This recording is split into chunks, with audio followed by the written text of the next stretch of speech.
It's the Real Estate Podcast, brought to you by ANZ Home Loans for financial well-beings. And welcome back to another episode of the Real Estate Breakfast, available every morning on iHeartRadio, Spotify and Apple, and of course wherever you get your podcast from.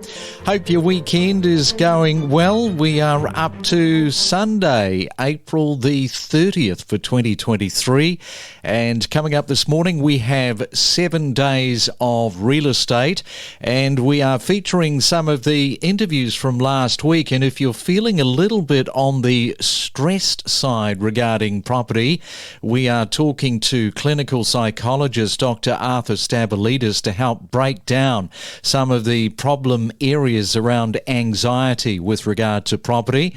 Also in the week, we spoke to Chris McNeill, a director from Ethos Urban, about the affordability of housing with decreasing populations, especially in wealthy inner-city suburbs of Melbourne. We also caught up with Matthew Hughes, the founder and managing director of Capital Property Advisory there in Perth, about what is currently going on in Perth, in the real estate Perth market, including new developments. And Asti Mardiasmo, the economist, is here. She's talking about a report, the top 10 affordable regional areas for 2023, by expanding her search beyond the metro and capital cities. So that is all coming up in just a moment with 7 days. Every morning from 6 a.m, we bring you the latest real estate news with diverse perspectives from leading industry experts. We deliver the most property podcasts across Australia every week. Hey, coming up tomorrow for Monday, we're talking about the Australian housing market and whether or not it is showing some cautious signs of recovery, according to a house report for Q1. Nicola Powell is going to be here tomorrow morning, the senior research analyst from Domain, to break all of that down for us. And if you're celebrating your birthday today, happy birthday for April the 30th, and you are celebrating with Kirsten Dunst, the American actor, in fact partly raised in Australia. She is turning 40 today, and Gal Gadot, best known for her role probably as Wonder Woman. She is turning 37. It's the Main Centre forecast. Around the country we go on our Sunday. It's not too bad weather-wise. Sydney, the rain is going to ease, a top temperature of 19 degrees. Melbourne, sunny with 17. Brisbane, mainly fine with 27. And in Perth, sunshine with 23. We're a lot more than just real estate. Available for breakfast from 6 a.m, then on the drive to work, or in your ear at the gym. In fact, wherever you go, we're available 7 days a week. Enjoy your morning coffee. It's your real estate weekend podcast in review. For those that can't afford to buy a property, how do you suggest that they cope with the stress of feeling left behind or inadequate compared to their peers who are homeowners? Because as we know, this whole peer pressure is right across the spectrum, and real estate isn't left out of it. Yeah, absolutely right. And it is a difficult one. And I guess, it's a two-edged sword in some ways. You don't own a property, but then there is a freedom associated with that, because really at the end of the day, it's the bank that owns your property. It's not you. So, there's lots of ways you can look at that. Yeah, I guess trying to focus on, there's costs and benefits to everything, and really trying to get objective about that, and I guess focus on the positives for the situation that you're in. And the property market, it can be incredibly competitive, with bidding wars and auctions adding to the pressure. And some people, they can just crumble during the buying process because of that unrelenting and at times competitive process. So that's really one for people to work on. Absolutely. And look, it's very difficult to plan, but I think sometimes planning for that particular auction or that particular negotiating process can help. Getting really clear on what your limit is, getting really clear on what you would do in certain situations, and really sticking to that plan. I guess where it's become really tricky lately is a lot of these prices, I guess they defy expectations, and it just seems to be one of these things that is constantly moving and constantly adjusting. But I think having a good solid plan and then just trying to really manage your emotions during that would be great. There's some tools you can use to manage anxiety, even simple ones, simple breathing tools would be quite helpful, and just having maybe somebody there with you who's, I guess, not too invested in it, who can just talk you down and just make sure that you stay on track with what your plan is. And it's when you start going off the script and off plan that things can start getting a bit anxious, when the anxiety can start. Now, some people become, of course, very fixated on buying the perfect property, which can lead to all of the stress that we're talking about and the disappointment, and then they miss out and the anxiety starts to creep in once again. How would you encourage people to just sort of set those realistic expectations which can flow into their real estate decision making? That can be a real problem, I guess, because sometimes you can think this is the perfect property and you miss out on it. But I'm sure there've been plenty of situations in your life where you think something was the perfect car or the perfect, or even if you're out clothes shopping and then you miss out or you don't buy it and then something else comes along that's adequate or even better. Yeah, keeping that perspective. What happens when you get anxious is your thinking can get quite black and white, and your thoughts can get a little bit catastrophic in their analysis. And sometimes you can start thinking in terms of this is perfect and this is not perfect. It's really important to know that really there's a lot of grey in between there, and there isn't really a perfect property as such. It's sometimes your mind can get a little bit black and white like that. And that's just a symptom, I shouldn't say just, but that is a symptom of anxiety many times. It's your Real Estate Weekend podcast in review. And rents, I mean, they're also at pre-pandemic levels with rental properties. Now, they're being leased within a few days of being listed. It's a real turnaround. That's exactly right. The market's really tight, and of course, economic conditions are then working against a number of developments that might actually be able to ease that situation, particularly in the established area suburbs.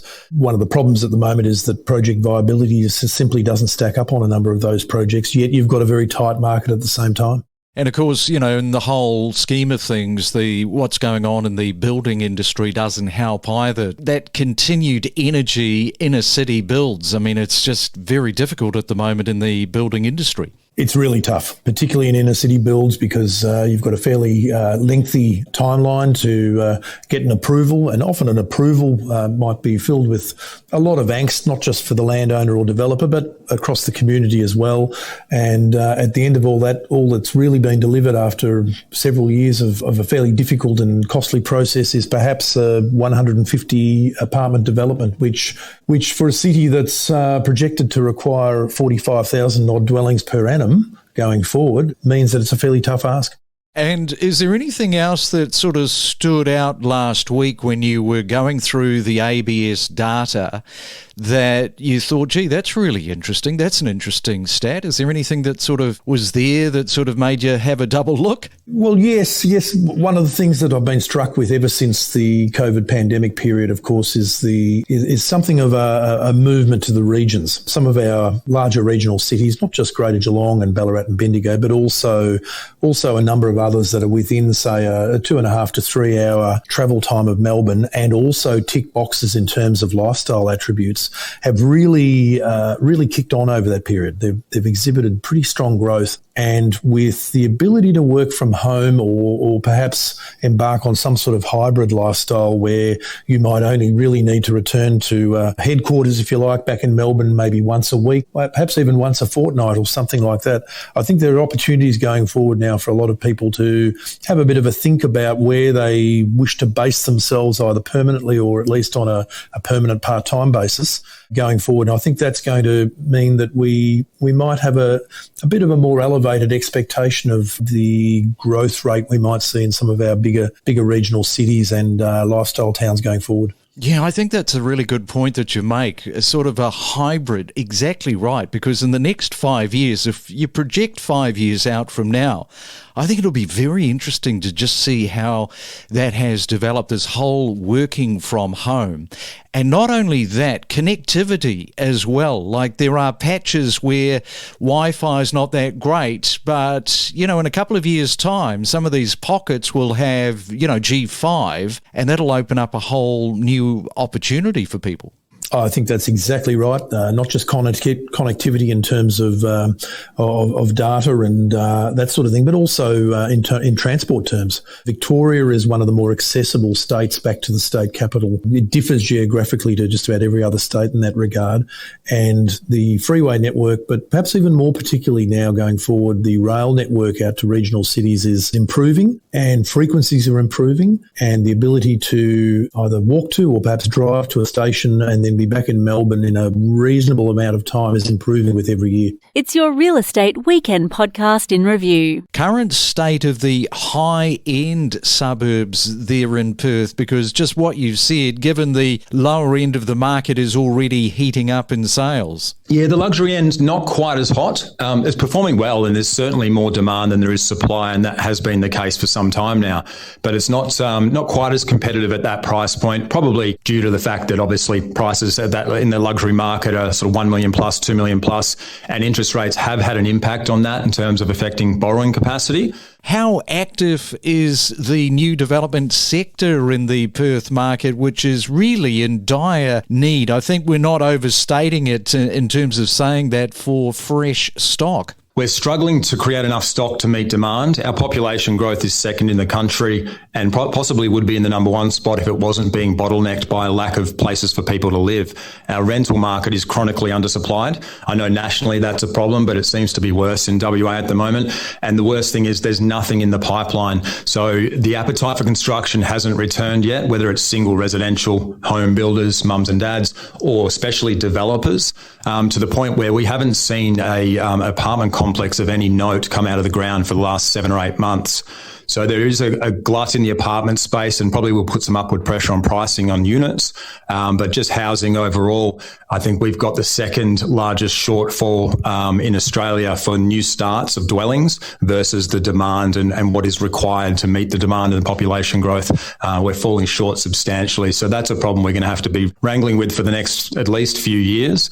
And it is posing a problem. Certainly it's good for landlords and people who are in the market, but people who are coming here or people that are struggling to find a rental, it's becoming a bit of a crisis at the moment. Yeah, that is a real problem. And apart from the surge in construction costs following the pandemic, what other factors are contributing to the slowdown in the development activity there? Yeah, I guess there's a bit of a disconnect between the established market and the cost to build new at the moment. And that will change over time. And that's something that we need to see to encourage more developers to start construction. I guess I'll give you another example here. I mentioned the Wembley project. We have 3 projects that we have underway at the moment under construction that we signed construction contracts for either pre or just post-COVID. So at a price point that was much lower than today. And even though we absorbed some cost increases throughout and obviously some blown out timeframes, they're still going to be quite financially successful. Whereas the 4th project that we're looking at the moment, which is yet to commit to a construction price, the original budget estimate back post-COVID was 4.2 million for that one.